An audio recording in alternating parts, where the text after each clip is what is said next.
En 4 minutos, si te parece, Lucas, yo inicio la transmisión por YouTube, Bueno, puede ser. Si ¿sí? sigue siendo solamente Naila la conectada, puede que esto se transforme en horario de consulta más que en clase teórica. Bueno, Así que, no hay problema. Se puede dejar, también se puede grabar, si no. bueno, dale, dale. Ya me fijo cuántos hay esperando en YouTube, porque puede ser que estén esperando en YouTube también. Ajá. Ah, mira.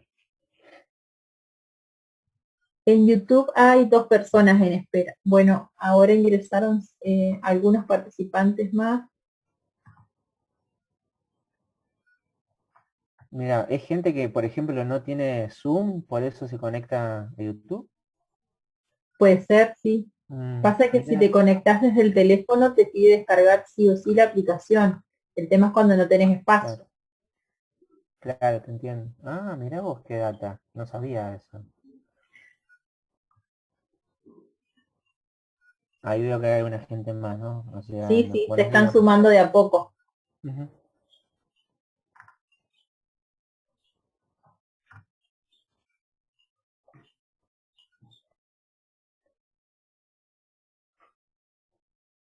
Bueno, buenos días a la gente que se va sumando al Zoom, por lo menos. Si quieren aprovechar este ratito, estos minutitos previos a que comience la clase y quieren escribir alguna consulta en el chat, o preguntar algo, en relativo a alguno de los temas. Hoy vamos a trabajar Bastín, así que en caso de tener preguntas y demás, sería bueno que se orienten, digamos, hacia ese autor.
Ahí estoy viendo que una estudiante, Natalie, hace una pregunta que nos retrotrae a Saussure en realidad. ¿Por qué la lengua se estudia desde una perspectiva sincrónica?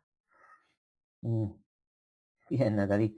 Lo que puedo hacer es responder muy brevemente. Lo que sucede con... Recordar que lo que hace Saussure es distinguir entre sincronía y diacronía, siendo la diacronía la perspectiva temporal, ¿no? Lo diacrónico es lo que se estudia en función del paso del tiempo, y lo sincrónico supone eh, los- buenos días. Lo sincrónico supone una especie de detención del tiempo. Y lo que sucede con la lengua, le estoy respondiendo a la querida Ana.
Buenos días, el docente ya se va a conectar, tuvo un inconveniente técnico, ya les va a decir él qué fue lo que les pasó. Para los que están preguntando si la transmisión queda, sí, la transmisión está grabada, salen en vivo en el canal de YouTube y cuando finalicen les paso el link, la mayoría ya lo estaba mirando, hay algunos que están en espera en YouTube, así que lo pueden ver también por ahí. Bueno, hola. Hola María, ¿cómo estás? Hola Eh, Lucas. Bueno, si te parece, comienzo la transmisión a YouTube para que ya les quede a los chicos. bueno, vale la aclaración, sí, cuando quieras. Vale la aclaración que estoy transmitiendo, tuve un problema técnico que es básicamente que la localidad donde resido cortaron la luz. Así que estoy transmitiendo con datos desde el celular. No sé cuánto tiempo me va a dejar transmitir. En todo caso, cuando vuelva, si vuelve el servicio eléctrico a mi localidad, me conectaré, esto lo digo por María, ¿no? María, me desconectaré desde el celular y me conectaré otra vez No hay a problema. través de la computadora. Bueno, parece ser, estoy leyendo, en el celular no tengo el chat tan a la vista, pero estoy leyendo que alguna gente comenta que no puede abrir los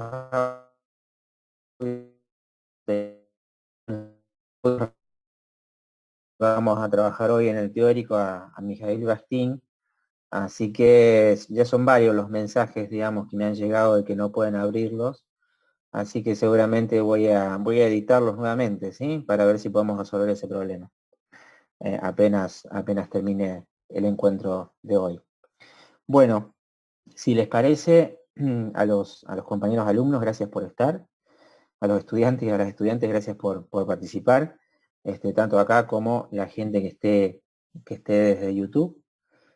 Vamos a iniciar la clase en estas condiciones, ¿sí? Lamentablemente, o sea, no es sencillo, no es muy cómodo, por lo menos no con el celular que yo tengo, digamos, hacer una transmisión desde aquí, pero vamos a realizarlo.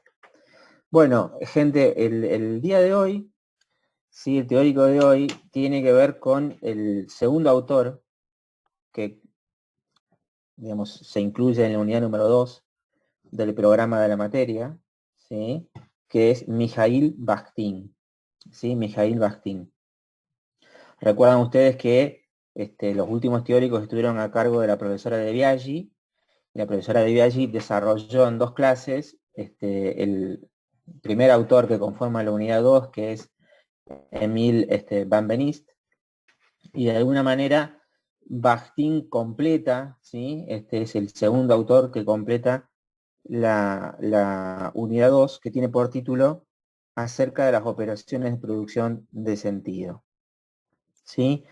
En relación a eso, la clase de hoy está referida al único texto que ustedes tienen de Mijail Bakhtin disponible en el material de cátedra, ¿sí? Es un texto que se titula El problema de los géneros discursivos, ¿sí? Es un texto que se titula El problema de los géneros discursivos, y es el único de los textos de Bakhtin que está incluido, digamos, dentro de la unidad.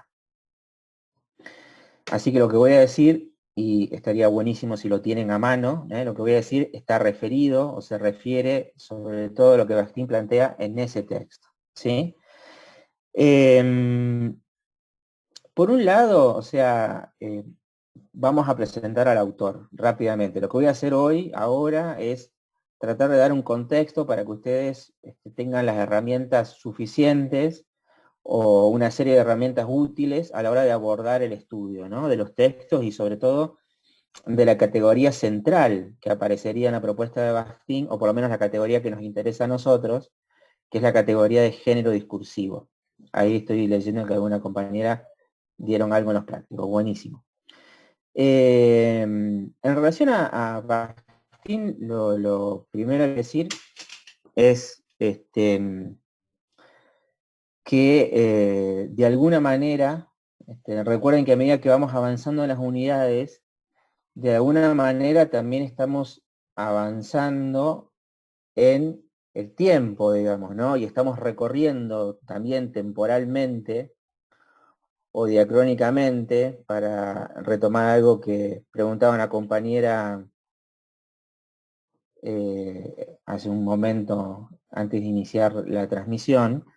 Estamos avanzando en el tiempo respecto de la constitución histórica del campo de la semiótica, y en cierto sentido, tanto Bakhtin resulta contemporáneo a Van Benist, ¿sí? Son autores que desde el punto de vista de sus biografías son relativamente contemporáneos, ¿sí? Y en cierto sentido constituyen como una especie de generación posterior a la generación en la que se inscribirían tanto Saussure como Peirce, ¿sí? O sea, cuando estamos estudiando los autores que aparecen en la unidad número 2, también estamos avanzando en el tiempo, ¿sí? El texto de Bakhtin, El problema de los géneros discursivos, se publica hacia los años 1952 o 1953, por ahí, o sea, se publica a mediados del siglo XX, ¿sí? En la década del 50 del siglo XX, y en ese sentido es contemporáneo de la producción de Benveniste, que nosotros también estamos considerando en la unidad 2, ¿sí? El aparato formal de la enunciación, y el otro artículo de Benveniste que trabajamos en la materia, de la subjetividad en el lenguaje, justamente son artículos que desde el punto de vista de su datación se ubican aproximadamente en esos años también, hacia fines de la década del 50, del siglo XX, y a principios de los años 60 del siglo XX. ¿Sí? Ahora bien, desde el punto de vista de la inscripción disciplinar, ¿no? O sea, ¿dónde se ubica Bakhtin, la propuesta de Bakhtin disciplinarmente? Lo que me parece importante decirles, ¿sí? Es que la inscripción disciplinar de Bakhtin, primero, todavía no es la semiótica, todavía no es la semiótica. Bakhtin, en este artículo, como en el resto de su obra, no hace semiótica ni hace semiología, ¿sí? En ese sentido, fíjense cómo el campo de la semiótica, para la época en que estamos trabajando ahora, ¿sí? Mediados del siglo XX, todavía no está constituido, ¿sí? Si ustedes recuerdan, los textos de Benveniste aparecen en un libro que se llama Problemas de Lingüística General, ¿sí? En ese sentido, lo que hace Benveniste todavía es lingüística, y de hecho el trabajo de Benveniste se ubica en la tradición de Saussure, ¿no? El trabajo de Benveniste aparece como continuación de la tradición saussuriana. De hecho, su libro es casi, digamos, el título, perdón, del libro, eh, es casi una reproducción del título del libro de Saussure, ¿no? Allí donde el título del libro de Saussure es Curso de Lingüística General, bueno, en el caso de Benveniste es Problemas de Lingüística General, digamos, ¿no? O sea, cambia una palabra, ¿sí? Entonces, así como en el caso de Benveniste todavía no tenemos una inscripción decidida en lo que sería el campo de la semiótica o la semiología, en el caso de Bakhtin sucede lo mismo, ¿sí? Todavía la producción de Bakhtin todavía no se inscribe definidamente o completamente en lo que sería la semiótica constituida como disciplina. La semiótica constituida como disciplina, por ejemplo, en Francia o en lo que sería en Europa Occidental, se va a constituir justamente en los años 60, ¿no? En los años 60 van a aparecer lo que serían las primeras asociaciones. Va a aparecer, por ejemplo, se va a fundar la Asociación Internacional de Semiótica, ¿sí? A mediados de los años 60, más o menos hacia 1964, 1965, van a empezar a realizarse los primeros congresos internacionales de semiótica, ¿sí? Recién a partir de los años 60, repito, podemos pensar en un campo de la semiótica constituido institucionalmente, ¿sí? Así que, repito, estamos trabajando con autores, tanto Benveniste como Bakhtin, que desde el punto de vista disciplinar todavía no instalan sus preguntas y todavía no instalan sus categorías definidamente en el campo de lo semiótico. Respecto de Bakhtin, lo voy a decir rápido para poder avanzar. Uno podría decir, inicialmente, los trabajos de Bakhtin empezaron siendo trabajos que se pueden inscribir en los estudios sobre literatura, ¿no? Los objetos iniciales de Bakhtin inicialmente fueron textos literarios, ¿no? O sea, el lugar disciplinar en el que aparece Bakhtin tiene que ver sobre todo con los estudios sobre literatura, pero podríamos decir que Bakhtin rápidamente supera ese horizonte disciplinar, y la de Bakhtin puede pensarse como una teoría sobre el lenguaje y sobre la cultura, ¿no? A la hora de pensar, bueno, digamos, por dónde pasa la apuesta teórica bakhtiniana. Bueno, la apuesta de Bakhtin tiene que ver con una teoría particular sobre el lenguaje y sobre el funcionamiento de la cultura, que tiene un nombre específico, ¿sí? El nombre de esta propuesta teórica, de este modelo teórico, es dialogismo, ¿sí? La de Bakhtin es una teoría dialógica, de diálogo, es una teoría dialógica sobre el lenguaje y sobre la cultura.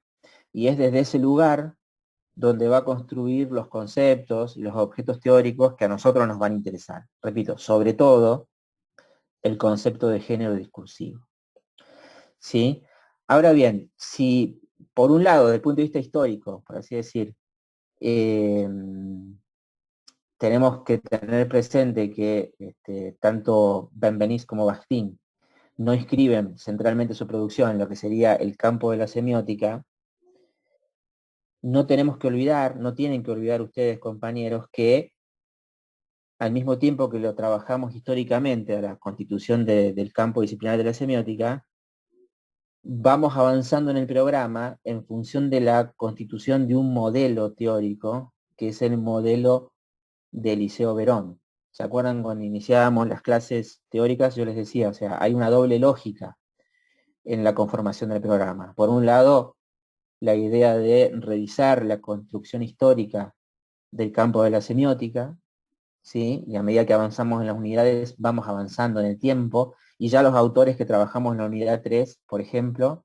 ya sí son autores que inscriben su trabajo en el mundo, en el campo de la semiótica, en la semiótica como disciplina, qué sé yo, Humberto Eco o Todorov, ya son autores, digamos, cuyos aportes pueden ser leídos específicamente en relación a la semiótica.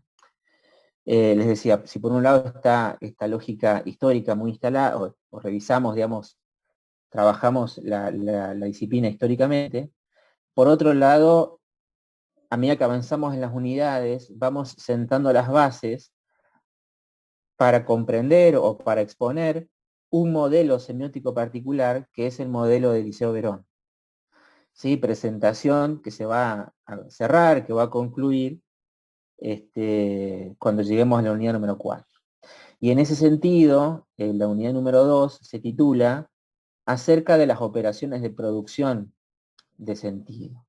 ¿Sí? Es decir, vamos a estudiar tanto Benveniste como Bakhtin en función de esa dimensión, ¿no? O sea, qué tipo de operaciones son las que se verifican, qué sucede cuando analizamos esa dimensión particular, la dimensión de la producción del sentido. ¿Qué sucede cuando el sentido se produce? ¿No? O sea, cuál en el polo de la producción, ¿no? En el momento de la producción de los textos, o de la producción del discurso, o de la producción de los actos. Esta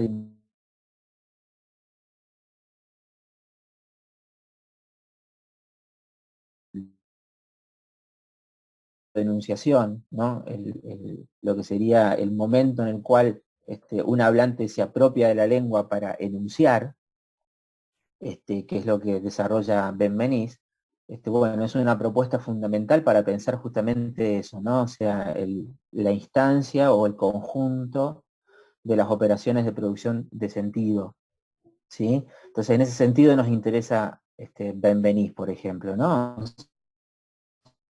Lo que hay allí es un modelo que busca dar cuenta teóricamente del acto de enunciación, y nos interesa todo lo que se desprende de esa propuesta teórica, ¿no? De esa descripción que propone Benveniste del acto de enunciación. De la misma manera nos interesa la propuesta de Bakhtin. ¿Sí? De la misma manera nos interesa la propuesta de Bakhtin, sobre todo centrados, ¿sí? Nos interesa. Acá me avisan que se está tildando. Sí, lamentablemente estoy transmitiendo con datos. Sí. No sé, María, ¿se escucha? Sí, se escucha, Lucas, pero por momentos Debe ser la segunda vez que se tildó. No es tanto, son unos Ah, segundos, pero se pierde por ahí un poco la idea. bueno, Pero el bueno, resto bueno. se escucha bien. Bueno, bueno, voy a tratar de hablar un poco más lentamente. Les decía, en nuestro abordaje de la noción de género discursivo en Bakhtin, se corta la idea. Bueno, en nuestro abordaje de, del concepto de género discursivo que plantea Bakhtin, ahí volvió la luz. Espero que vuelva, voy a desconectarme un segundo y voy a ver si puedo conectarme desde la computadora.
Ahí me avisa el profesor que ya le volvió la luz y que se está conectando al internet, y ya va a ingresar nuevamente a la reunión.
Bueno, hola María, hola estudiantes. Bueno, qué accidentada que está haciendo la transmisión de hoy. Bueno, les agradezco por haberse quedado, ¿sí? Muy amables. Bueno, voy a tratar de retomar a partir de lo que venía diciendo para no desperdiciar un poco o para poner en valor lo que fue la transmisión a través del celular. Entonces estaba planteando o acababa de plantear en la transmisión anterior, cualquier cosa, María, si se empieza a cortar otra vez, por favor te voy a pedir que me avises. No hay problema, Eh, yo te aviso. Dale, muy amable.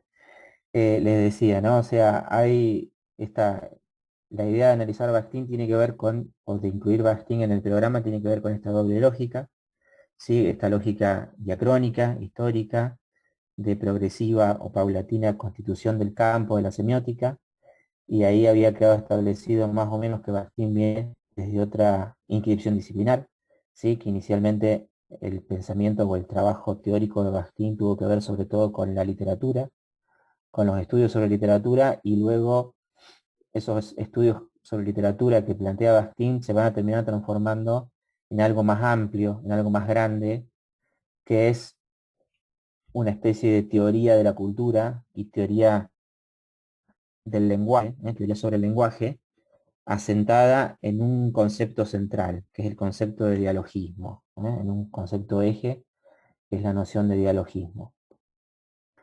Y por otro lado, les decía, o sea, ubicar también a Bakhtin dentro de la lógica del programa, ¿sí? Estamos en la unidad número 2, y la unidad número 2 tiene que ver o pone el eje en lo que sería el análisis de las operaciones de producción del sentido, ¿sí? Cuáles son las operaciones, cuáles son los mecanismos que están presentes en esa dimensión particular, ¿no? La producción del sentido. Desde ese punto de vista, les venía diciendo a través del celular, es que nos interesa sobre todo esta categoría particular de Bakhtin que encontramos desarrollada en el texto, que nos ocupa, que es la noción de géneros discursivos, ¿sí? Esa noción nos resulta, digamos, se nos aparece como muy útil para pensar justamente la instancia de producción del sentido. Así como la categoría de enunciación en Benveniste nos resulta especialmente útil para pensar esa dimensión, ¿no? Lo que ocurre cuando se produce sentido, cuando se emite un mensaje, cuando se genera un discurso. Bueno, en relación a la propuesta de Bakhtin, la categoría que nos va a resultar especialmente útil, especialmente valiosa, especialmente interesante para pensar las instancias de producción del sentido, es la de géneros discursivos. ¿Sí? La idea de que en todo proceso de producción de sentido funcionan de una u otra manera determinados mecanismos que son estos géneros discursivos. ¿Sí? Ahora bien, lo que sucede con la noción de género discursivo es que para poder hacerla funcionar, para poder ponerla en funcionamiento y que rinda respecto de la posibilidad de analizar la instancia de producción de sentido, lo que hay que hacer necesariamente es colocarla en el contexto de la propuesta de Bakhtin, pensarla en el contexto en el marco particular de la propuesta teórica de Bakhtin. Y en ese sentido, tengo que decir algo que me parece importante, aunque leí por ahí en el chat que alguna gente ya había estado trabajando Bakhtin en los prácticos. En ese sentido, tengo que hacer una aclaración importante acerca del texto mismo de Bakhtin, acerca del artículo titulado El problema de los géneros discursivos. ¿Por qué razón? Porque para analizar la noción de género discursivo, para poder dar cuenta del concepto de género discursivo, es preciso pasar antes por otro concepto de la propuesta bakhtiniana,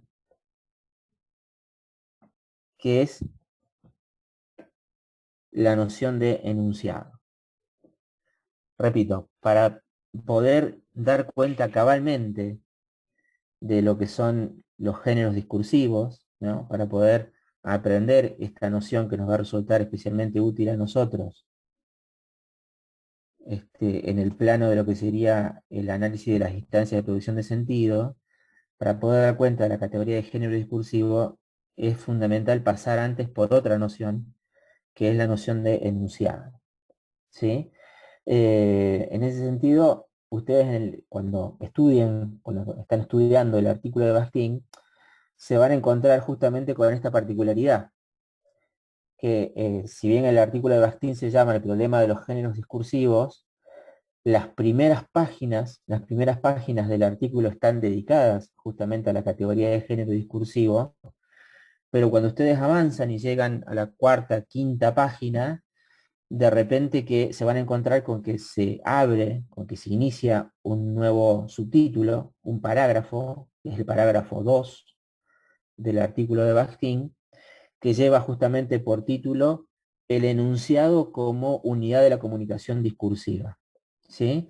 Y a partir de allí, a partir de ese subtítulo 2 que es el enunciado como unidad de la comunicación discursiva, lo que van a encontrar como lectores es que el resto del texto de Bakhtin, más que dedicado a la noción de género discursivo, va a estar dedicado a la noción de enunciado.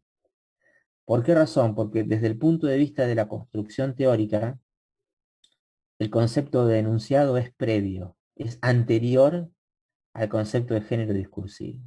¿Sí? Entonces, repito, para poder comprender cabalmente la noción de género discursivo en el marco del modelo de Bakhtin, en el marco de la propuesta de Bakhtin, bueno, para poder comprender cabalmente este concepto, hay que pasar primero obligatoriamente por el concepto de enunciado. ¿Sí? Y allí tienen entonces los dos grandes conceptos que de alguna manera nos permiten organizar el estudio del texto de Bakhtin. Los dos grandes conceptos que nos permiten organizar el estudio del artículo de Bakhtin son el concepto de enunciado, y acá hay que tener mucho cuidado de no confundirlo con enunciación, ¿sí? Porque hay una obvia semejanza fonética, ¿sí? La enunciación, el concepto de enunciación nos remite al modelo de Van Benís, a la propuesta de Van Benís. Y dentro de la propuesta de Bakhtin, repito, uno de los dos conceptos fundamentales para entender esa propuesta es el de enunciado, que teóricamente es previo o primero con relación al concepto de género discursivo. Esos son los dos conceptos fundamentales. Ustedes tienen que poder dar cuenta de esos dos conceptos. Repito, pero para aprender, para comprender la noción de género discursivo, hay que pasar primero, hay que tener claro primero lo que es el enunciado para Bakhtin. ¿Sí? Así que este momento del teórico, este momento particular del teórico, estos 15-20 minutos que abrimos ahora en el teórico, tienen que ver no todavía con el concepto de género discursivo, sino con lo que el enunciado es dentro del modelo teórico de Bakhtin. ¿Sí? Entonces, bueno, vamos con la noción de enunciado. Ahora puedo ver el chat sin ningún problema, así que si quieren ir haciendo preguntas, pueden hacerlo. Em, el, no voy a extenderme demasiado en lo que sería el marco que engloba la teoría de Bakhtin. Pero algo sí hay que decir. O sea, la propuesta de Bakhtin, así como la propuesta de Benveniste aparece como continuación, como reformulación, como reelaboración de lo que ya había quedado instalado en el curso de Lingüística General de Saussure, ¿sí? O sea, el pensamiento de Benveniste continúa de alguna manera o se inscribe claramente en la... Sí, gracias, Amaral, ya vamos enseguida a eso, sí, tal cual, va por ahí, ¿eh? Les decía, la propuesta de Benveniste, para que ustedes tengan más o menos claras las filiaciones de cada autor que estamos trabajando, la propuesta de Benveniste se inscribe claramente en la tradición saussuriana respecto de la lengua, respecto de la noción de signo y demás, aunque por supuesto lo que hace Benveniste es dar un paso más, ¿sí? O sea, desarrollar la traducción saussuriana y el pensamiento de Saussure, llevándola o haciendo jugar otras cuestiones, como por ejemplo la noción de enunciación, que no está en Saussure, que obviamente aparece con Benveniste, pero repito, de alguna manera entre Saussure y Benveniste uno puede establecer una relación de continuidad teórica, ¿sí? Forman parte de la misma tradición teórica. No sucede lo mismo con Bakhtin. Así como Peirce representaba otra tradición teórica que nacía en la filosofía pragmática, en el pragmatismo como corriente filosófica, el pensamiento de Bakhtin también viene o participa de una tradición que es diferente a la tradición de Saussure. Yo no la voy a desarrollar in extenso, pero sí tengo que decirlo, querida gente, sí tenemos que decirlo para poder, digamos, bueno, ubicar este pensamiento en el lugar teórico que le corresponde. Hecha esa salvedad, entonces lo que hay que decir rápidamente es que el pensamiento teórico de Bakhtin tiene mucho que ver con una filosofía, con un pensamiento muy fuerte dentro de las ciencias sociales y humanas, que se conoce como marxismo, ¿sí? O sea, cuando uno trabaja, digamos, con categorías o con la propuesta bakhtiniana, bueno, la propuesta bakhtiniana, digamos, tiene su sentido o tiene sentido si la podemos inscribir dentro de una tradición filosófica particular, dentro de las ciencias sociales y humanas, que además tuvo mucho peso en el siglo XX, que es la tradición del marxismo como filosofía, ¿no? Del marxismo como filosofía. No como posición política, no como posición política, sino del marxismo como una filosofía acerca de lo social y de lo humano. Yo no voy a, le repito, no voy a desarrollar las posturas centrales del marxismo, voy a dejar que ustedes o se remitan a los lugares de sus carreras donde lo hayan visto, o en todo caso hagan su propia búsqueda, digamos, sobre la filosofía marxista. Lo que sí voy a decir es en qué sentido nos importa el sesgo marxista del pensamiento de Bakhtin. ¿Por qué, digamos, es importante que cuando voy a presentar la noción de enunciado en Bakhtin, por qué es importante para ustedes tener en cuenta el marxismo como filosofía? Eh, el marxismo como filosofía, ¿sí? Así como el pensamiento de Peirce se inscribe en la filosofía pragmática, en la filosofía del pragmatismo, el marxismo como filosofía plantea una premisa que es muy importante tener en cuenta para estudiar Bakhtin, que es, eh, desde una perspectiva marxista, todo hecho cultural, todo hecho de la cultura, tiene que ser referido en última instancia a una realidad social. Repito, desde una posición marxista, como la que claramente, digamos, es Bakhtin, aunque no se puede reducir la propuesta de Bakhtin a una postura solamente marxista, pero el sesgo marxista, digamos, que aparece en la propuesta de Bakhtin pasa por esta premisa, pasa por el hecho de que, desde una posición marxista, repito, todo hecho cultural, todo hecho de la cultura, tiene que ser referido en última instancia a una determinada realidad social. a una determinada realidad social, a una cierta realidad social. ¿Se entiende? O sea, si uno va a estudiar, por ejemplo, una obra literaria X, ¿sí? O si uno va a abordar, qué sé yo, un género cinematográfico determinado, en última instancia, el análisis de esa obra literaria, el análisis de ese género cinematográfico, ¿sí? Tiene que remitirse, en última instancia, repito, desde una posición marxista, tiene que ser remitido a una determinada realidad social, a una determinada realidad social. ¿Sí? Desde ese punto de vista, lo que plantea Bakhtin, y esto además lo dice explícitamente, es que de alguna manera la noción de lengua en Saussure, dice Bakhtin, la noción de lengua en Saussure, es una abstracción.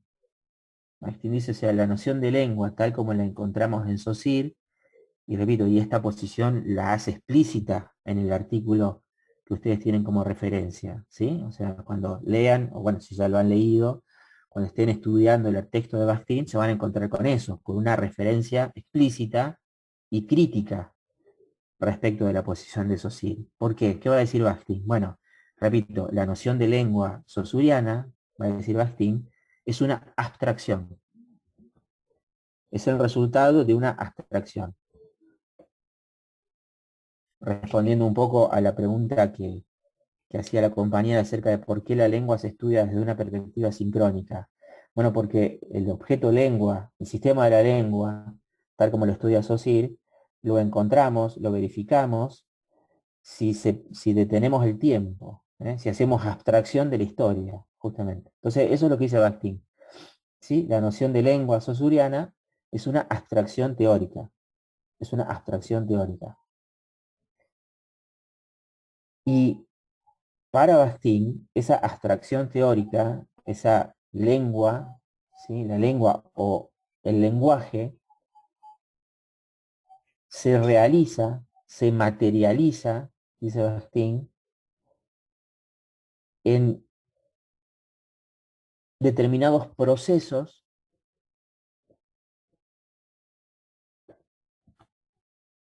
de comunicación social. ¿Sí? O sea, lo cierto, dice Bakhtin, es que la realidad del lenguaje, la realidad de la lengua, la realidad de los hechos del lenguaje, siempre se verifica, ¿dónde? En la comunicación social.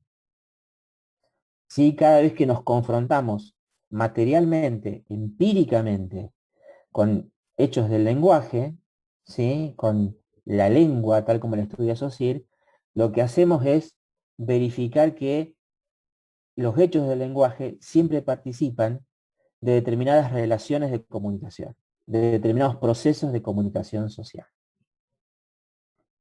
¿Sí? Entonces, desde el punto de vista de lo que sería una perspectiva dialécticamente en lenguaje, estoy leyendo acá una pregunta que hace Luciana.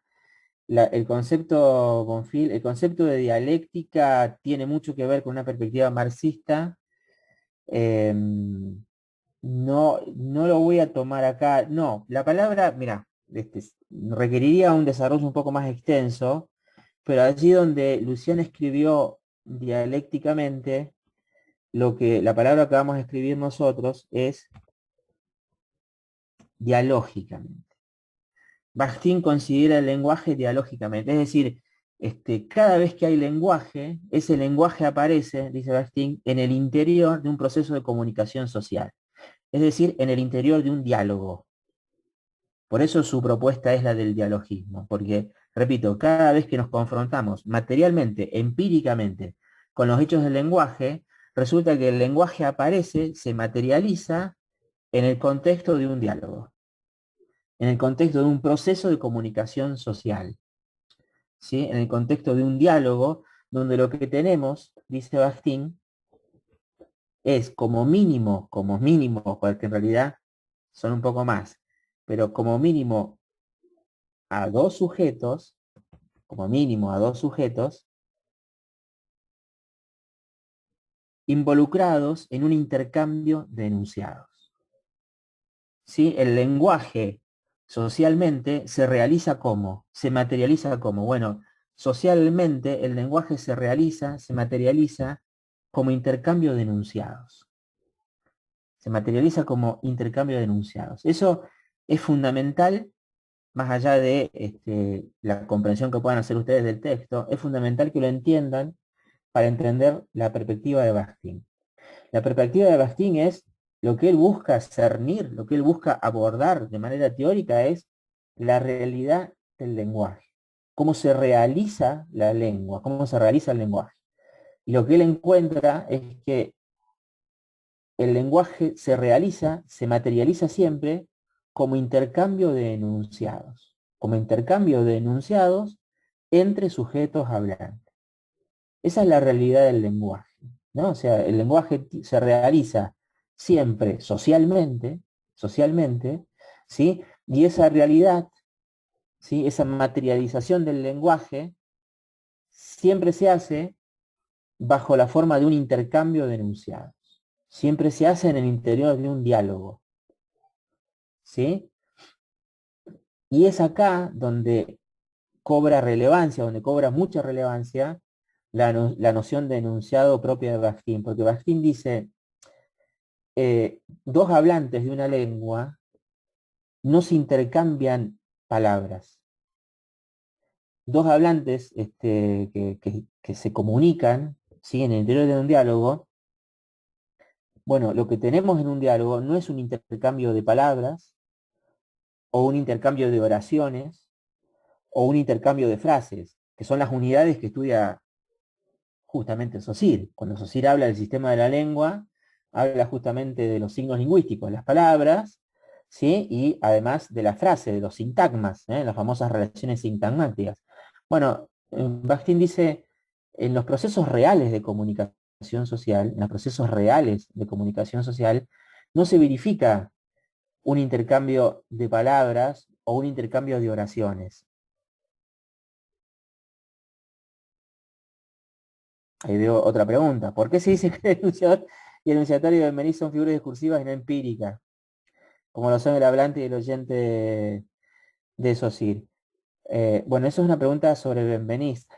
Ya lo voy a retomar, querida Eugenia.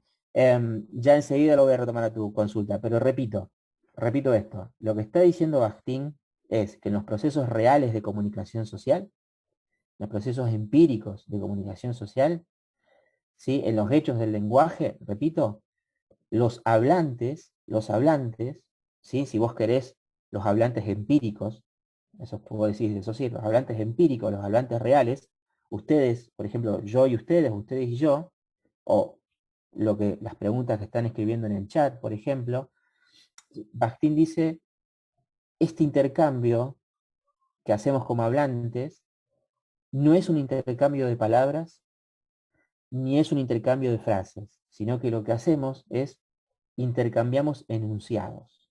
Intercambiamos enunciados. Bakhtin dice, y esta frase la cito textualmente del texto del artículo de Bakhtin, y es importante que ustedes la subrayen, la copien y demás. Bakhtin dice, el enunciado es la unidad real de la comunicación social. Repito, es una frase, es una frase que tomo textualmente del artículo de Bakhtin. Bakhtin dice, el enunciado es la unidad real, y fíjense que subrayo la palabra real, es la unidad real de la comunicación social. Repito, la unidad de la comunicación social para Bakhtin no son las palabras, la unidad de la comunicación social para Bakhtin no son las oraciones, sino que nos confrontamos con una categoría nueva, con un tipo de unidad nueva que es la noción de enunciado. Otra vez, ¿qué es el enunciado para Bakhtin? El enunciado es la unidad real de la comunicación social. Y en ese sentido es preciso distinguirlo, no olvidé la pregunta, Eugenia, no olvidé tu pregunta, ya la voy a retomar. Es preciso distinguir el enunciado de las otras unidades de la lengua, o de las unidades de la lengua tal como la analiza Saussure, que son la palabra y la oración. es preciso distinguir el enunciado como unidad de la comunicación social de las unidades de la lengua que había identificado Saussure, que eran la palabra y la frase o la oración. ¿Por qué razón? ¿Por dónde pasa la gran diferencia? Y en esto estoy siendo esquemático, pero estoy tratando de ser lo más claro posible, ¿sí? ¿Por dónde pasa la diferencia entre el enunciado como categoría y la palabra y la frase como categorías de la lengua, como esas categorías que había analizado Saussure, ¿sí? La gran diferencia es que el enunciado como unidad de la comunicación social, o los enunciados, tienen autor. El enunciado como unidad de la comunicación social, el enunciado está referido a un autor. Hay un sujeto hablante que se hace responsable por su enunciado. ¿Se entiende? El enunciado como unidad de la comunicación social tiene un autor, que es el sujeto hablante, el sujeto que lo produce. ¿Sí? Entonces, Bakhtin dice, en ese sentido, las palabras y las frases son abstracciones teóricas, ¿no? Si las palabras, claro, esa es la diferencia fundamental entre enunciado y oración. La diferencia fundamental entre enunciado y oración es que el enunciado como unidad de la comunicación se refiere, se remite a la posición de un autor empírico, de un hablante empírico, ¿sí? Mientras que la palabra y la oración, como unidades de la lengua, no tienen autor. Esto, insisto, por ahí en un principio parece difícil, pero es muy sencillo de explicar y de comprender, espero yo. ¿Sí? Cuando uno considera una palabra determinada, es decir, la palabra mesa, la palabra casa, la palabra gato, la palabra animal, la palabra computadora, las palabras que conforman el sistema de la lengua no tienen autor. No es que hay la palabra casa remite al autor X, a fulano de tal. Lo mismo sucede con las oraciones. Lo mismo sucede con las oraciones. ¿Sí? Una oración como, qué sé yo, el agua está fría o el agua está caliente, el agua del mate, digo, porque estoy tomando mate y el agua se me enfrió. Bueno, una oración como el agua está fría, o sea, no tiene un autor. Puede ser usada, perdón, las oraciones de la lengua pueden ser usadas por cualquier hablante de esa lengua. Entonces, las oraciones como tal, una oración como el agua está fría, ¿sí? O el agua se enfrió, no tiene autor. No tiene autor. En tanto oración de la lengua, en tanto frase de la lengua castellana. No tiene autor y por lo tanto puede ser usada por cualquier hablante del castellano. La oración el agua se enfrió puede ser usada y de hecho es usada por una amplísima diversidad de hablantes del castellano. Ahora bien, dentro de la comunicación social real, dentro de la comunicación que estamos teniendo nosotros en este momento, por ejemplo, la oración, si yo digo, se me enfrió el agua del mate, esa oración se ha transformado en un enunciado. ¿Por qué? Porque lo está diciendo un hablante determinado, un sujeto determinado que en ese momento aparece como el autor de esa frase. ¿Se entiende? Entonces, la diferencia fundamental, fundamental, central entre el enunciado y las categorías saussurianas de palabra o signo lingüístico y frase u oración es que el enunciado es la unidad real de la comunicación, es la unidad de la comunicación real y por lo tanto cada enunciado o todo enunciado refiere a un sujeto hablante empírico, a un autor determinado. ¿Sí? Una de las características, yo les decía hace un momento, y espero que ya lo hayan leído, y si no, cuando enfrenten la lectura de este texto lo van a ver.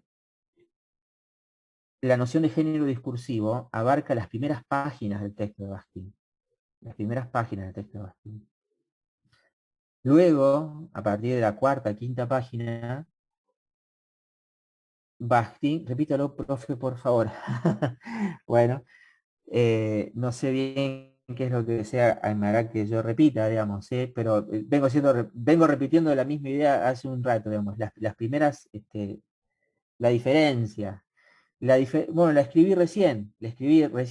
El enunciado, lo escribí hace un rato, el enunciado es la comunicación, la unidad real de la comunicación social. Es la unidad real de la comunicación social. Y en ese sentido, la diferencia entre el concepto de enunciado y los conceptos de frase y palabra que aparecen en SOCIR es que el enunciado remite a la posición de un autor. Los enunciados tienen autor. En cambio, las palabras y las oraciones, como unidades de la lengua, no tienen autor. Pertenecen a la lengua. Pertenecen al castellano o pertenecen al inglés. Ahora, cuando un hablante determinado usa esas palabras, usa esas oraciones en el diálogo, en un proceso real de comunicación, como está sucediendo ahora, bueno, esas palabras y esas frases pasan a formar parte de un enunciado. Entonces, la unidad del diálogo, la unidad de la comunicación, no son las frases, no son las palabras, son los enunciados. ¿Por qué? Porque los enunciados remiten, lo digo como por sexta vez, remiten a la posición de un autor. Remiten a la posición de un autor. Les decía, las primeras páginas del texto de Bakhtin están dedicadas a la noción de género. Pero para comprender cabalmente la noción de género discursivo, primero hay que enfrentar el concepto de enunciado en Bakhtin. Concepto de enunciado en Bakhtin. A partir de que una vez que lo presenta, lo que hace Bakhtin es, le dedica varias páginas, muchas páginas, la mayor parte del artículo está dedicado al concepto de enunciado. ¿Sí? Entre otras cosas, lo que hace Bakhtin en ese segundo momento de su artículo es caracterizar, dar una serie de características del enunciado como categoría. Y por ejemplo, lo que dice Bakhtin, una de las características que plantea Bakhtin es que el enunciado tiene fronteras. El enunciado, como concepto, como categoría, como unidad de la comunicación social, el enunciado tiene fronteras. Los enunciados tienen un comienzo y un final. ¿Sí? Dice, bueno, ¿cuáles son las características del enunciado? Dice Bakhtin. Bueno, la primera característica es que los enunciados poseen fronteras. Fronteras tienen un comienzo, ustedes tienen un inicio y un final. Los enunciados se abren y se cierran. ¿Sí? Y las fronteras de los enunciados, dice Bakhtin, están dadas por la alternancia de los sujetos de discurso. ¿Sí? Cuando el sujeto hablante cambia, termina el enunciado de ese sujeto hablante y se inicia un enunciado nuevo. ¿Sí? Repito, los enunciados tienen fronteras y las fronteras de esos enunciados, del enunciado, están dadas por la alternancia de los sujetos de discurso. ¿Se entiende? Entonces, cuando mi clase, por ejemplo, cuando la clase de hoy, cuando el teórico de hoy termine, bueno, se va a cerrar el teórico de hoy como un enunciado. Se inició accidentalmente, muy accidentalmente, con el, con el corte de luz y con el uso del celular y demás, ¿sí? Se inició cuando yo tomé la palabra, yo como sujeto de discurso tomé la palabra, ahí se inició mi enunciado, y mi enunciado se va a cerrar cuando yo deje la palabra. Cuando yo deje la palabra, y en todo caso, en la perspectiva de Bakhtin, va a haber otro sujeto discursivo que va a tomar la palabra en ese momento. ¿Sí? Entonces, repito, una de las características, la primera característica que propone Bakhtin para caracterizar la noción de enunciado es esta idea de fronteras, ¿no? Fronteras que están dadas, repito, por la alternancia de los sujetos de discurso. ¿Sí? Fíjense que es una característica inmediata, directamente asociada a esta premisa fundamental que es clave que ustedes comprendan, que es que los enunciados se remiten a un autor, o autora, obviamente. Estamos hablando de tanto de masculino como de femenino.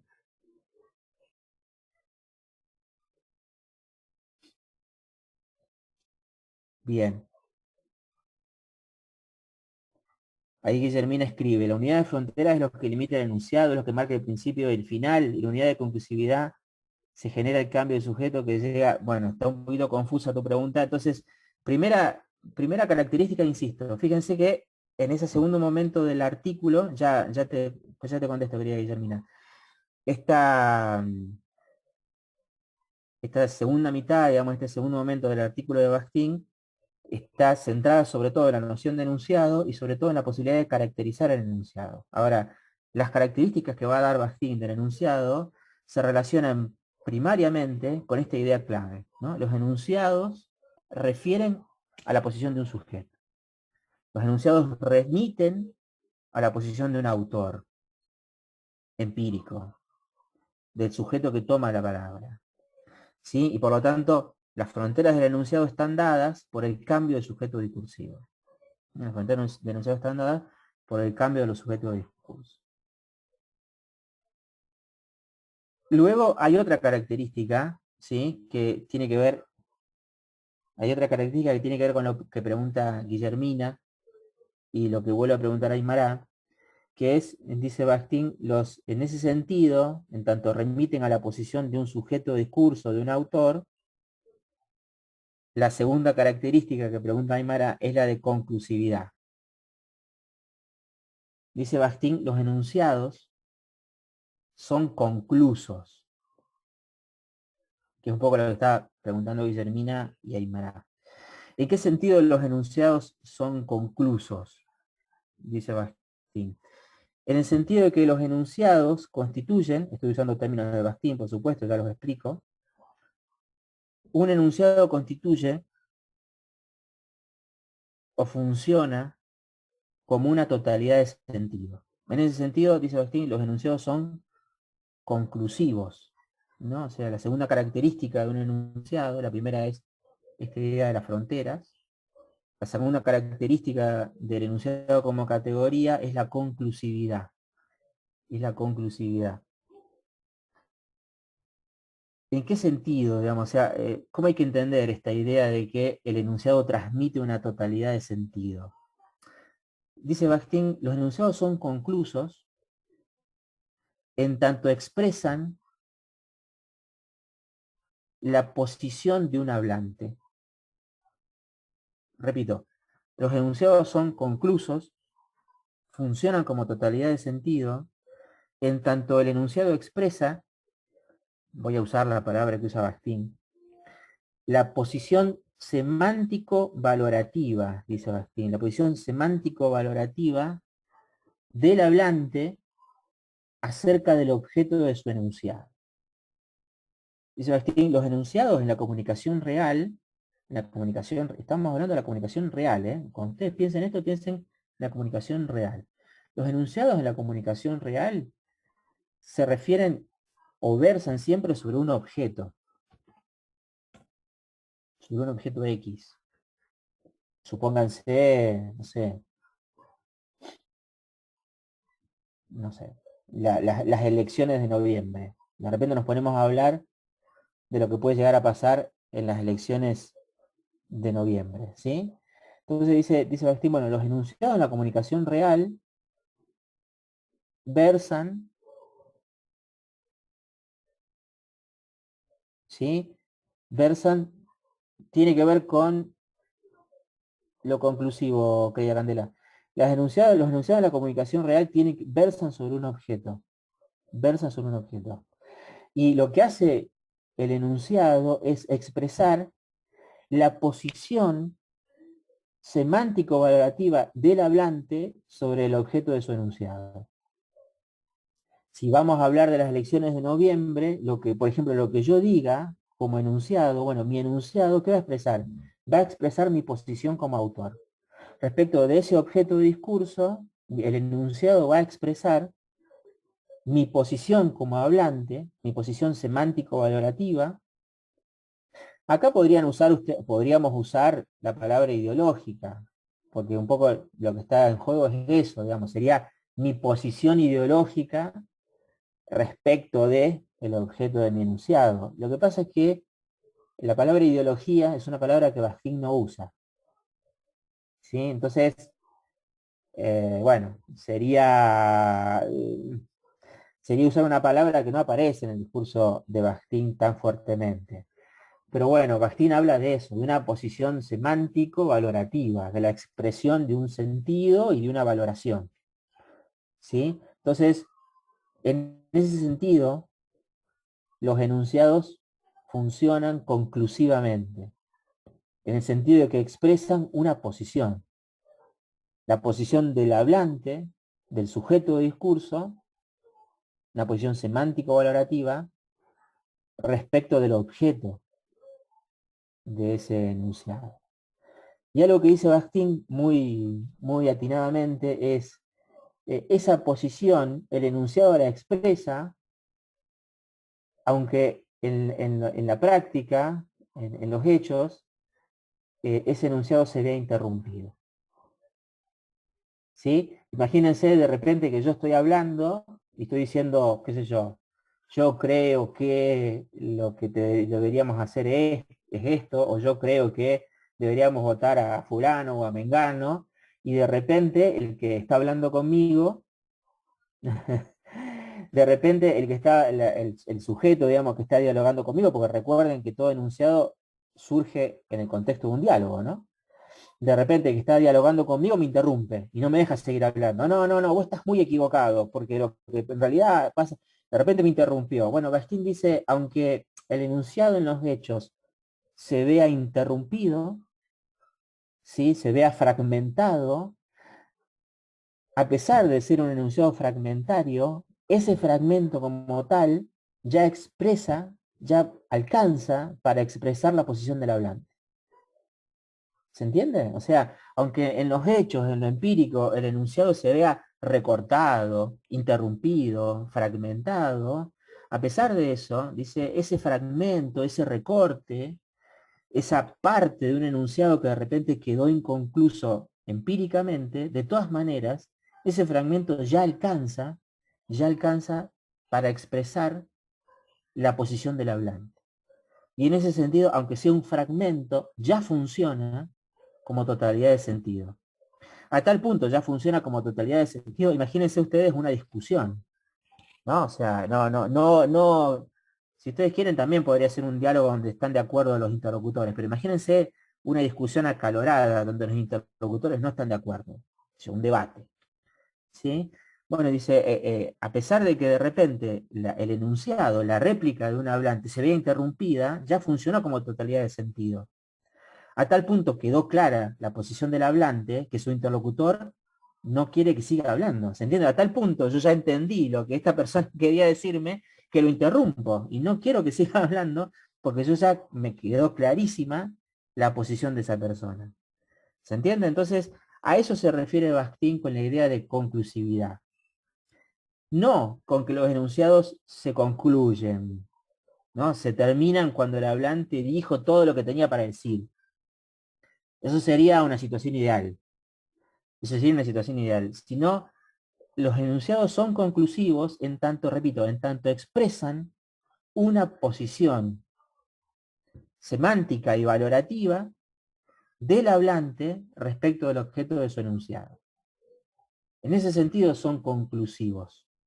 Más allá de que en los hechos, en las relaciones reales de comunicación, los hablantes nos interrumpamos, nos pongamos un pero, ¿sí? Y no lo dejemos seguir hablando, o en todo caso decimos, bueno, la seguimos después, ¿sí? Más allá de todos los avatares o los accidentes propios de la comunicación real, Más allá de eso, dice Bakhtin, los enunciados funcionan siempre como totalidades de sentido. Es decir, manifiestan, expresan la posición valorativa y semántica de un sujeto.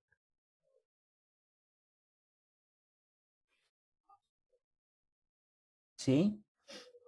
En ese sentido, para retomar algo que preguntaba Candela recién, es que Bakhtin dice los enunciados son expresivos, es decir, expresan la posición determinada de un hablante. ¿Sí? No sé si alguien quiere preguntar algo al respecto, pues yo voy a pasar ahora a otra cuestión.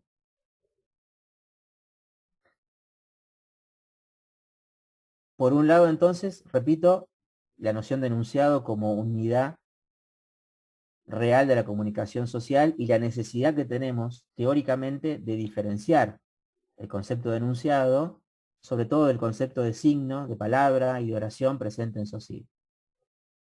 ¿Por dónde pasa la diferencia fundamental? Exacto, esas son las dos características que di, querida Aymara. Hasta ahí, hasta ahí.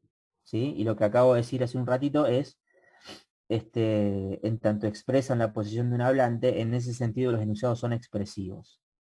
En ese sentido los enunciados. Estaba abriendo la puerta, digamos, a esa tercera característica que había apuntado Candela en el chat. Pero hasta ahí. Les decía entonces, la necesidad de diferenciar teóricamente esta categoría. La segunda, y en el caso de este teórico, la última cuestión que me voy a permitir desarrollar con ustedes, es que desde el punto de vista de Bakhtin, el enunciado, en tanto unidad de la comunicación social, de que ninguno, exacto, Luciana, ningún enunciado es neutro en ese sentido. O sea, el enunciado siempre, no, nunca, los enunciados no son neutros, como si son neutros o neutrales los signos de la lengua. Los signos de la lengua son neutros, son neutrales, ¿no? Y ahí están las definiciones de diccionario de cualquier signo lingüístico. ¿No? Se tienen un sentido, un contenido, un significado que en tanto signo de una lengua es neutral, es neutro.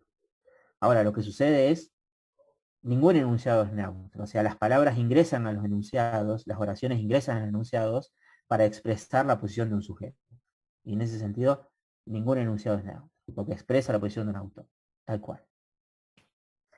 Ahora bien, les decía, para completar este segundo y último momento del teórico de hoy, tiene que ver con la necesidad de ubicar, de situar todo lo que venimos diciendo acerca del enunciado, repito, de situar todo lo que venimos diciendo acerca del enunciado, en la particular concepción que tiene Bakhtin sobre el funcionamiento de la cultura, sobre el funcionamiento de la comunicación social. Porque Bakhtin dice, todo enunciado surge, y esto también es una cuestión fundamental que tengan clara, y con esto vamos a ir cerrando el teórico, todo enunciado surge en el contexto de un diálogo.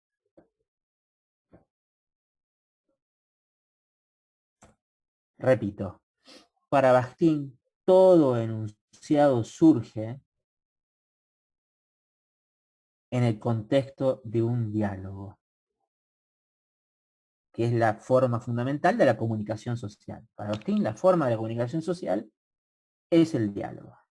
Es el diálogo. Por eso, cuando la compañera escribió relaciones dialécticas, yo le corregí y puse más que dialécticas, que es una palabra que viene del marxismo. Por eso, no sé si ella lo habrá puesto desde ese lugar, pero yo le corregí y le planteé no. Lo fundamental en Bakhtin, el gran aporte de Bakhtin es la relación dialógica. Repito, Bakhtin dice, todo enunciado tiene su lugar en el contexto de un diálogo. Y en ese sentido, Bakhtin dice, los enunciados no surgen de manera aislada. Cualquier enunciado, todo enunciado, nunca surge de manera aislada, sino que todo enunciado forma parte de un intercambio de enunciados, de un intercambio. de enunciados. O para usar la palabra que usa Bakhtin, y que seguramente ustedes, si ya lo trabajaron en el práctico, lo habrán charlado con su JTP, todo enunciado forma parte de una cadena de enunciados. Todo enunciado forma parte de una cadena de enunciados. En lo que tengo poquito tiempo, generalmente cuando yo llego a esta parte del teórico, hey, muy bien, Aymara, emito un enunciado y espero una respuesta. Tal cual, sí, eso sería un buen ejemplo, ya enseguida lo retomo, querida Aymara. Em, Repito, todo enunciado tiene su lugar en una cadena de enunciados. Cuando yo llego a este momento del teórico, suelo citar un momento del artículo de Bakhtin donde Bakhtin es muy claro al respecto. En todo caso, lo que les voy a hacer ahora es remitir páginas donde pueden leer los párrafos más claros de Bakhtin acerca del diálogo como contexto del enunciado. Los- donde ustedes pueden leer los párrafos más claros de Bakhtin al respecto son las páginas 257 y 258 de su artículo. Estoy refiriendo obviamente a las páginas de la copia, ¿no? En estas dos páginas, en las páginas 257 y 258 del texto de Bakhtin, ahí pueden leer las expresiones más claras de Bakhtin acerca de cómo él entiende la participación de un enunciado en un diálogo. Allí, en esas dos páginas, ¿sí? Cuando tengo más tiempo, suelo dedicar ese tiempo que tengo de sobra a la lectura, sobre todo de algunas frases muy obvias, muy claras, acerca de cómo Bakhtin piensa el diálogo. No lo voy a citar, los remito a la lectura de esas páginas y avanzo con la explicación.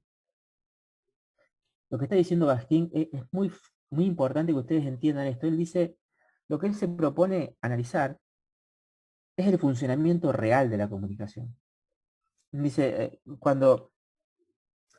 y ahora voy a lo que preguntaba la compañera, ¿no? Dice, cuando Saussure, por ejemplo, en el texto de Saussure hay un diagrama muy interesante, digamos, muy interesante y muy claro, que se conoce como, Saussure lo llama el circuito de la palabra, o el circuito de la comunicación. Y aparecen dos perfiles enfrentados, dos cabecitas enfrentadas, que serían el hablante y el oyente. ¿No? Ahora, si ustedes se fijan en ese esquema, en ese gráfico que aparece en el curso de Lingüística General de Saussure, esos perfiles del hablante y el oyente remiten a un hablante y a un oyente X. ¿Sí? O sea, cuando Saussure hace ese esquema, ese hablante y ese oyente pueden ser cualquier hablante y cualquier oyente. Y en ese sentido, dice Bakhtin, son abstracciones. Son abstracciones. Cuando en el esquema del circuito de la palabra, Saussure propone ese enfrentamiento entre un hablante X y un oyente Y, que tiene que establecer las mismas relaciones entre significado y significante para poder entenderse, tienen que compartir la misma lengua. Bakhtin dice, lo que hace Saussure ahí es abstraer de la comunicación real la figura de un hablante cualquiera, X, y la figura de un oyente cualquiera, X. Y en ese sentido, en tanto Saussure está tratando de teorizar acerca de la lengua, está bien que haga esa abstracción. Ahora, la propuesta de Bakhtin es analizar cómo funciona realmente la comunicación, no de manera abstracta, sino cómo funciona realmente, ¿sí? Cómo se comunica cómo se comunican los sujetos en la sociedad de manera real. Entonces, de ahí, ¿no? La distinción. Bueno, dice, de manera real, los sujetos no intercambian oraciones, intercambian enunciados, ¿sí? Construyen enunciados que expresan la posición no de un hablante X, sino la posición de ese hablante en particular, en ese momento en particular, sobre lo que se está hablando. ¿No? Entonces, eso busca Bakhtin. ¿no? Tratar de describir cómo funciona la comunicación social en términos reales. Es importante que ustedes tengan en claro eso. Lo que Bakhtin busca analizar es cómo funciona la comunicación social en términos reales, no en términos abstractos. En ese sentido, dice Bakhtin, en términos reales, dice Bakhtin, nadie habla por primera vez. En ese sentido, dice Bakhtin, nadie habla por primera vez. Hay una frase de Bakhtin que es muy bonita, yo siempre la cito y la voy a citar. En la comunicación social,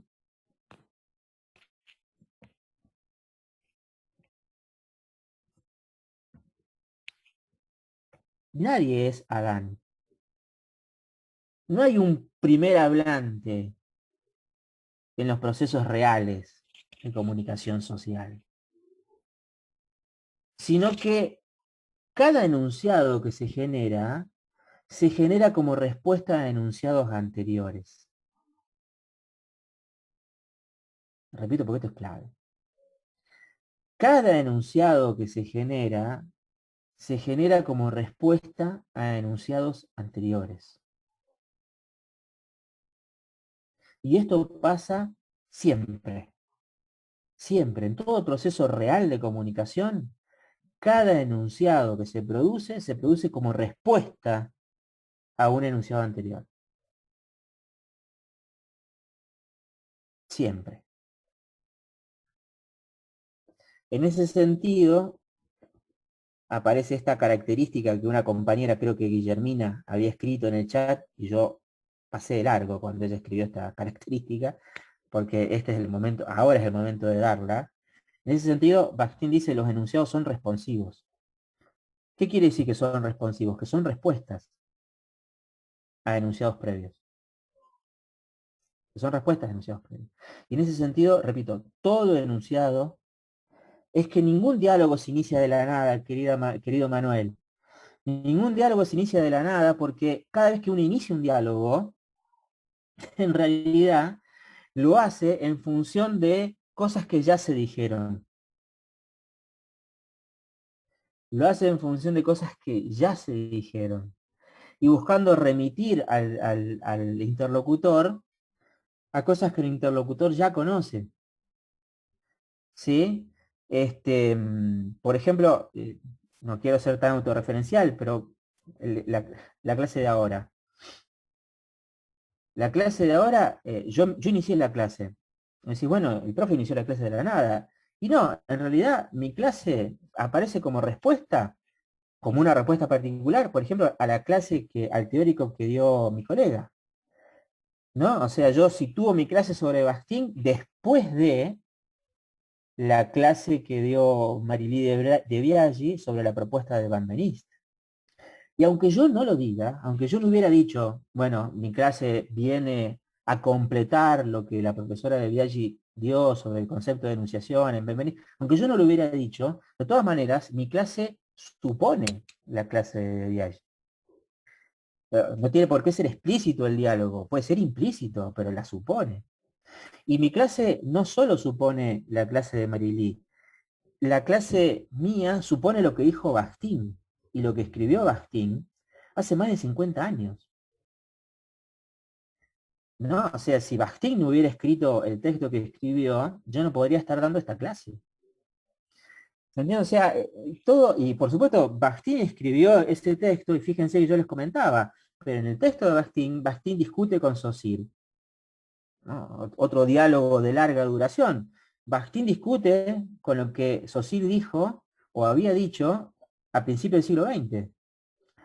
30 años después, Bakhtin discute, ¿no? Y conversa y dialoga y no está de acuerdo con el que había planteado Saussure.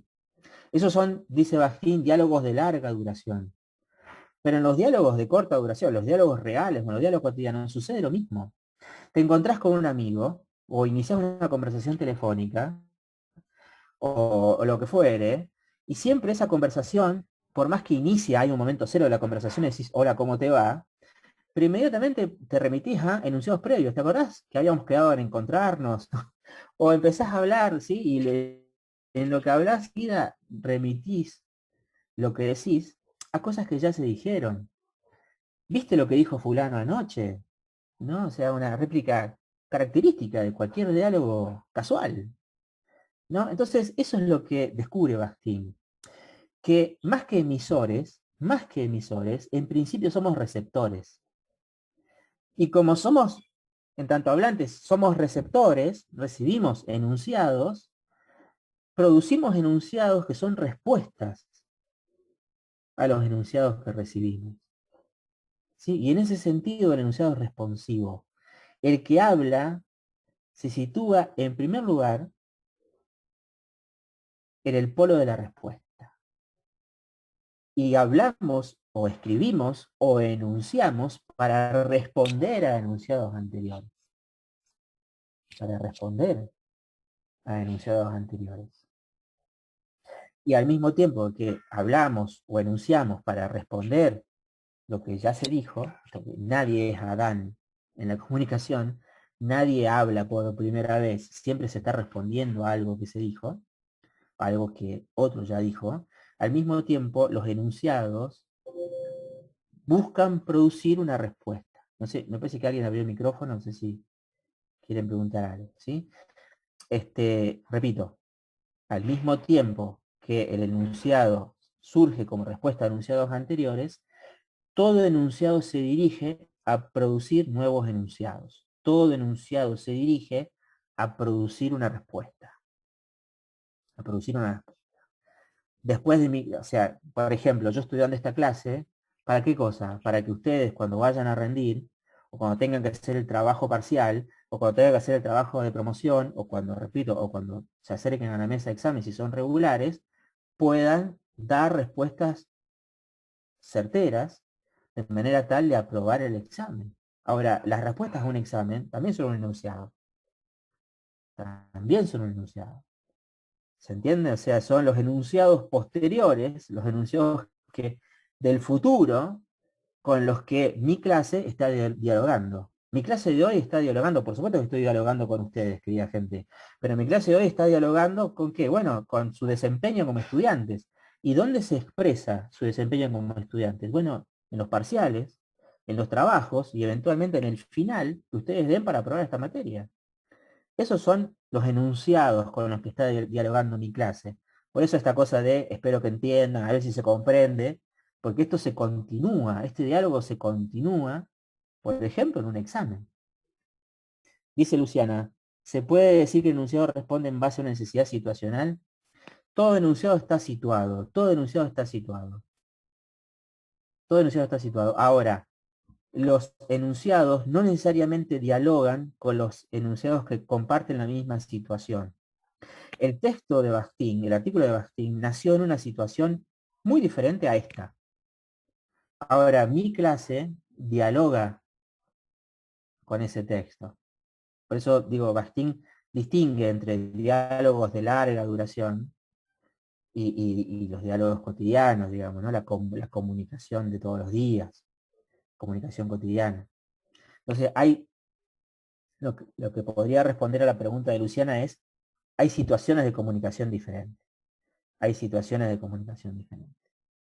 ¿Sí? Y en esta idea de las situaciones de comunicación diferentes, ahí se inscribe la utilidad del concepto de género discursivo. Ahí se inscribe la utilidad del concepto de género discursivo. En esto que también Bakhtin plantea, no todas las situaciones de comunicación son iguales. Hay diferentes tipos de situaciones de comunicación. Hay diferentes esferas de la comunicación social. Y en esta idea de que la comunicación social no se da de la misma manera en todas partes.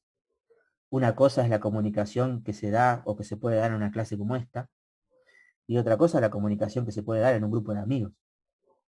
Hay diferentes situaciones comunicacionales. Bueno, a partir de esta, no sería eso, querido Martín Soto.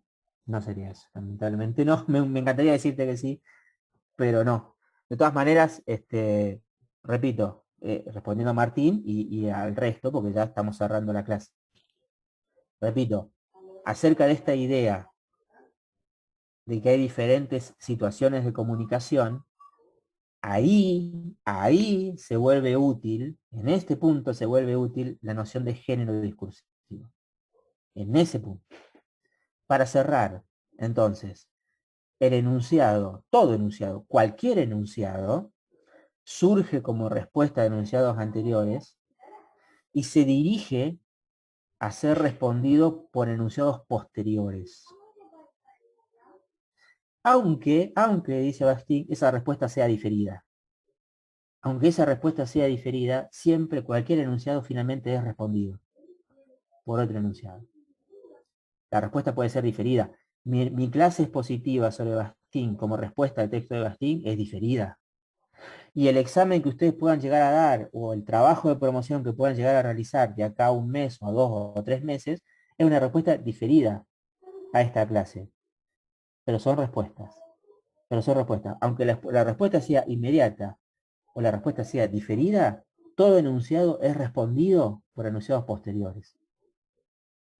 Y eso no se puede evitar, dice Bastín. Aunque alguien, y insisto, con esto vamos cerrando porque son más de las 2:30, le agradezco a María, digamos, habernos acompañado en esta tan accidentada clase teórica. Les decía, aunque de repente uno en una conversación quiera quedarse con la última palabra y decir el último enunciado y cerrar y no querer ser respondido, ¿no? Y esto no, esto es así y no quiero que me respondas, típica conversación entre padre e hijo, no quiero que me respondas. De todas maneras, nunca hay un enunciado que sea el enunciado final en un diálogo. Aunque alguien quiera quedarse con la última palabra, siempre ese último enunciado, ese hipotético último enunciado, va a encontrar una respuesta. Y en ese sentido, para cerrar, todo enunciado es el eslabón de una cadena de enunciados. Es el eslabón de una cadena de enunciados. Responde a enunciados previos y va a ser respondido por enunciados posteriores. Con lo cual, yo hace un momento les decía, digo cerrando, ¿no? Hace un momento les decía que el diálogo supone la participación de Dios, de dos, no de Dios, de dos.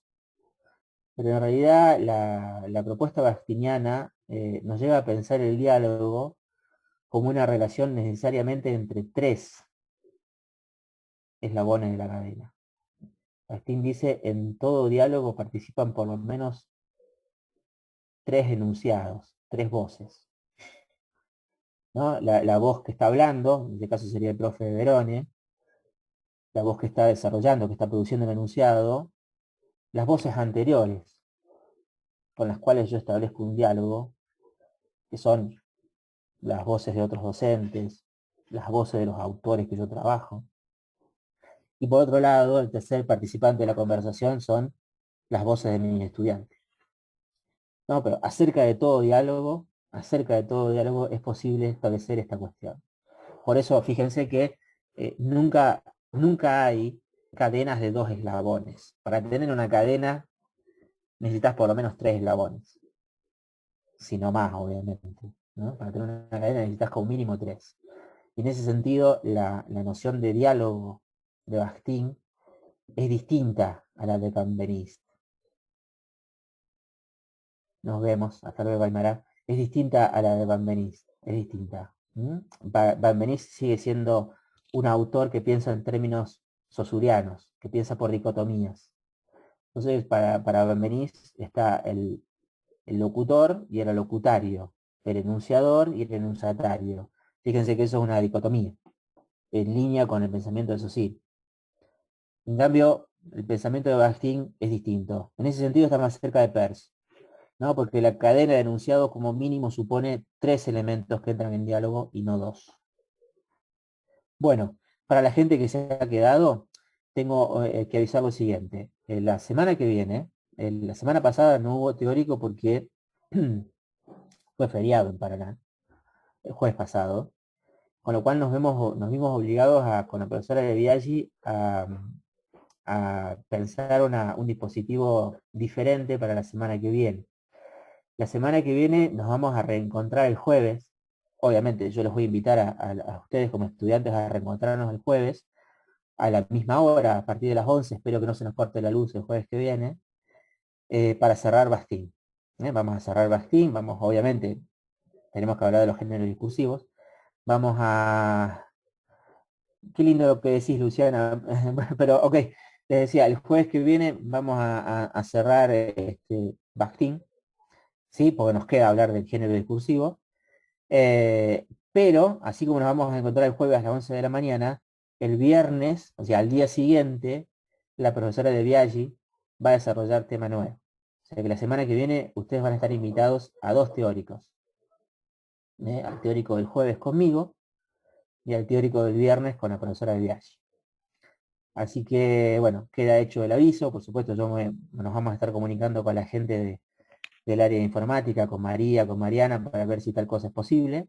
Pero en principio, repito, la semana que viene tendríamos doble función. El jueves conmigo para cerrar Bastín, porque no se puede dar cuenta de Bastín en una sola clase.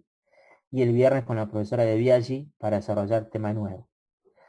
Así que, no, sí, Guillermina, no mañana, la semana que viene. La semana que viene, el jueves que viene, se ven conmigo y el viernes la profesora de Biaggi va a proponer un teórico de manera tal de recuperar lo que perdimos lamentablemente la semana pasada. Ah, que rinde mañana Bastín. Bueno, recuerden que los teóricos están pensados sobre todo en función del desarrollo de todos los contenidos, en función del examen final o barra trabajo de promoción.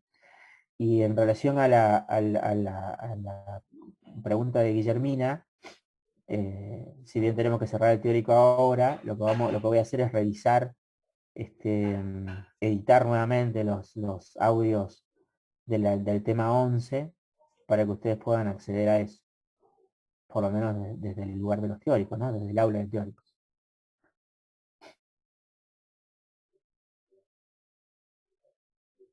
De nada.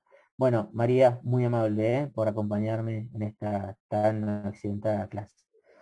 Nos estamos viendo, querida gente. Bueno,